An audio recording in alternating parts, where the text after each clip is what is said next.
शोर मचाना एक बात है और अर्जुन हो जाना बिल्कुल दूसरी बात है। अर्जुन के बाणों की दिशा बाहर की ओर थी, चोट उसे यहाँ लगती थी। सामने उसके स्वजन थे, मित्र थे, गुरु थे, पितामह थे, उन पर बाण चलाना आसान नहीं था। हर बाण के साथ अर्जुन को चोट लग रही थी। अपना मोह छोड़ने को तैयार हो, कृष्ण की कठपुतली बनने को तैयार हो।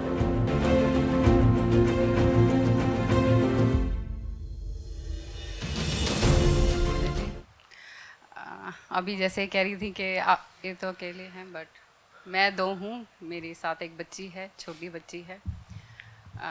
जैसा कि आप कहते हैं कि महिलाओं को इंडिपेंडेंट होना चाहिए, मेरे अंदर भी बचपन से ये था और मैं हूँ भी।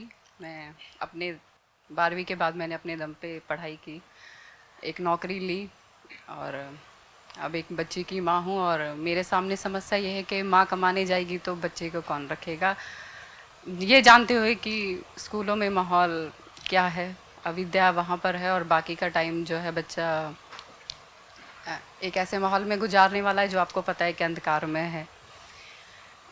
और ऑफिस से आने के बाद के 2 घंटे ही मैं सिर्फ उसको दे पाती हूँ और वो सफिशिएंट नहीं है, जिसमें कि मुझे बहुत सारे घर के काम भी करने हैं और उस बच्चे को भी समय देना है। ठीक है, तो महिलाएं कमाने तो जाएं, लेकिन उनके बच्चों को कौन पालेगा, ये प्रश्न है। नहीं, इसमें मैं उत्तर दे देता हूँ, पहले भी दिया है। पहली बात तो ये कि बच्चा यकायक तो नहीं पैदा हो जाता। सुनिए, अभी सुन लीजिए मेरी बात। आपको पता होता है ना कि आप अब गर्भ धारण करने जा रही हैं, और जब बच्चा पेट में आ जाता है उसके बाद भी आपके पास 8-9 महीने होते हैं समुचित प्लानिंग करने के लिए कि आगे क्या करना है। आप ये कैसे कह देते हो कि अब बच्चा आ गया, अब मैं मजबूर हूं? बच्चा क्योंकि अचानक तो नहीं आया ना। इन माई केस मेरे पार्टनर ने मुझे डिच किया। पहले उन्होंने ही प्रेगनेंसी के लिए मुझे कंपेल किया बहुत ज़्यादा। 3 महीने तक मैं ही करना चाहती थी, लेकिन उन्होंने मुझे बिल्कुल बोला कि नहीं करोगी तो शादी ही नहीं रहेगी। और बहुत शुरुआती दिन थे तो मैं उतनी मजबूत नहीं थी कि ये जानते हुए भी कि मेरी स्वीकृति नहीं है, फिर भी देखिए, मैं थोड़ा सा इस पे सबको बोल दूं, यहाँ महिलाएं भी मौजूद हैं। आपकी किसी ऐसे से शादी हो गई है जो बोलता है कि अगर तुम प्रेग्नेंट नहीं होगी तो शादी नहीं बचेगी, तो आप तुरंत शादी खुद ही तोड़ दीजिए। टूट चुकी है। बिल्कुल, बहुत अच्छा है, भाड़ में जाए ऐसी शादी। ये कोई शादी है? इसमें और धमकी दी जा रही है।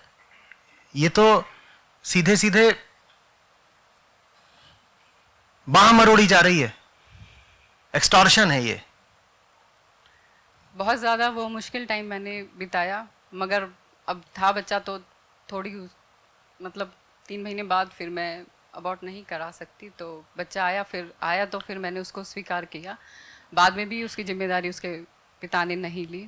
जब डिवोर्स हो गया तो चांस था उसके पास कि वो विजिटिंग राइट ले सकते थे अपने, मेरा उस बारे में कोई रोल नहीं था। मैं चाहती थी कि वो लें और नहीं लिया, तो वो एक त्याग देने की भावना कि मेरे बच्चे को त्याग दिया गया। और अभी कहीं ना कहीं मेरे अंदर वो गिल्ट हावी रहता है कि बीइंग अ वीमेन, जहाँ मैंने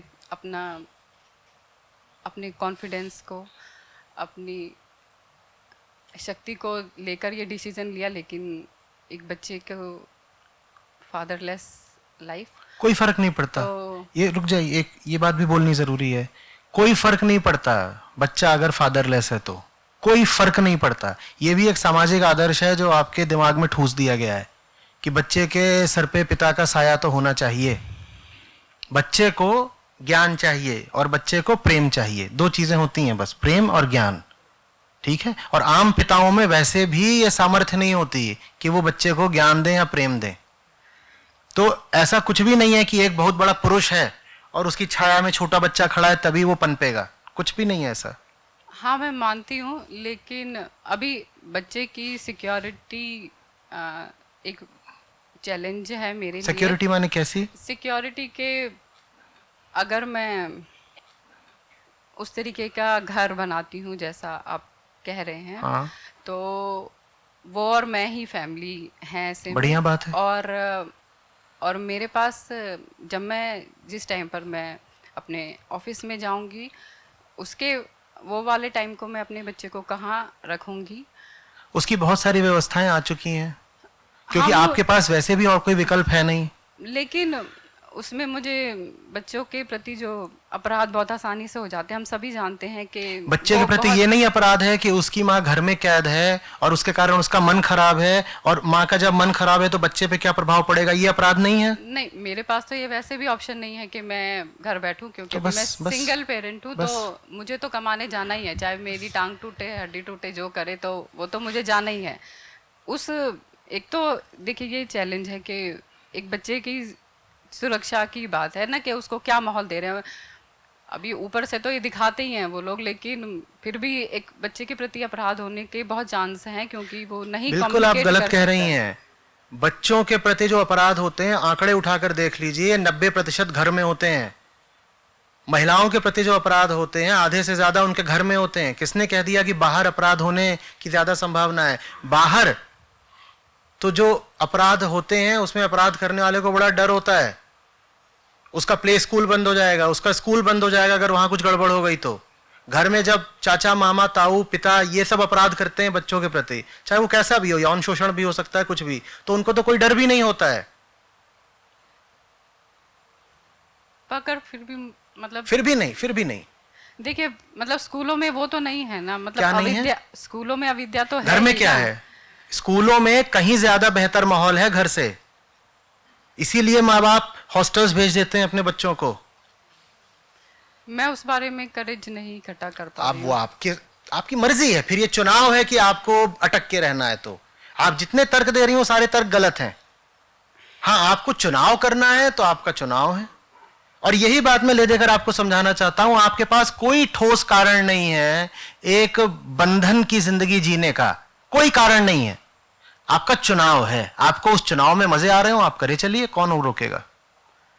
और इसके साथ जो प्रगति में बाधा है वो कि अकेले करते करते घर्षण की रगड़ और दर्द इतना ज़्यादा हो गया है कि कई बार उससे पीछे हटने को मन चाहता है, लेकिन नहीं हट सकती। तुलनात्मक तौर से लग रहा है वो, नहीं तो अपना पालन करना और एक छोटे बच्चे का पालन करना कोई इतनी बड़ी बात नहीं होती है। तुलनात्मक तौर पे लग रहा है। जब आप उन गृहिणियों को देखती हैं जो घर में रहती हैं और उनको बना बनाया पैसा मिल जाता है, तब आप कहती हैं कि उनकी जिंदगी में ना घर्षण है ना संघर्ष है, मुझे ही क्यों इतना झेलना पड़ रहा है। वरना आपको वाकई ऐसा कुछ ज्यादा नहीं झेलना पड़ रहा। नहीं, मैं जानती हूँ, मैं मैं बेहतर स्थिति में हूँ, लेकिन फिर भी मतलब मेरे पास एक क्या बोले उसको मतलब लीज का नहीं टाइम है ना, आपको एक छुट्टी का नहीं टाइम है। मेरे पास भी नहीं है। जिंदगी में छुट्टी नहीं, मैंने पिछले 25 साल से है। नहीं ली। तो वो सुनो कि आप अपनी अपनी ही रॉ में आगे मत जाते जाइए। छुट्टी नहीं ले रहे तो उसमें तकलीफ क्या हो गई? आपको कम से कम इतवार की छुट्टी तो मिलती है, मुझे तो इतवार की भी नहीं मिलती। मुझे तो होली दिवाली दशहरा की भी आज तक कभी छुट्टी नहीं मिली। उस घर्षण की रगड़ से राहत कैसे? घर्षण क्या है? काम कर रहे हो उसमें घर्षण क्या आ गया? मेरा दर्द सुनने वाला नहीं कोई। क्यों कोई सुने आपका दर्द? आप दूसरों को क्यों नहीं सुन रही? मैं तो सुन ही रही हूँ जो मेरे ये क्या है? आप देख रहे हो, इन कारणों की वजह से आप फंसे रहते हो कि कोई तो होगा ना जो मेरा दर्द सुनेगा, जिसके कंधे पे सर रख के 2 आंसू रो लूंगी। इन सब चीजों के कारण आप अपनी पूरी जिंदगी गिरवी रख देते हो। ये सब चीजें हैं। इन चीजों के इन क्षुद्र चीजों के लिए आप फंसना चाहते हो।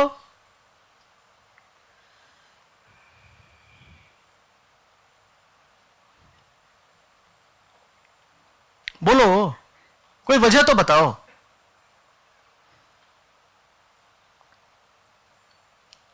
खाना बना बनाया मिल जाता है, टिफिन सर्विस लगा लो यार, जिस तरह का चाहोगे मिल जाएगा। इतनी सुविधाएं उपलब्ध हैं। आप में से सब लोग बड़े शहरों में ही रहते हैं अधिकांश।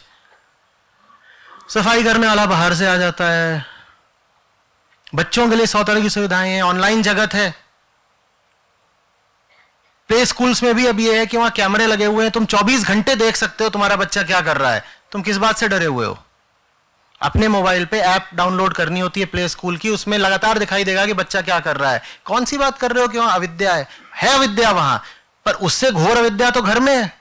घर से तो बेहतर ही जगह पर बैठा है वो, हम आईआईटी में थे, वहां पर हॉस्टलर्स होते थे और डे स्कॉलर्स होते थे। डे स्कॉलर्स वो जो दिल्ली के आसपास की जगहों के थे, उन्हें हॉस्टल नहीं दिया जाता था, उनसे कहा जाता था रोज घर से अप डाउन करो। ये अपने आप को बड़ा अभागा मानते थे डे स्कॉलर्स, क्योंकि इन्हें रोज घर जाना पड़ता था। और हम भी जानते थे कि उनका विकास हॉस्टलर्स जितना हो भी नहीं पाता था। कोई भी व्यक्ति एक हॉस्टल में या एक स्कूल में कहीं बेहतर माहौल पाता है घर की अपेक्षा।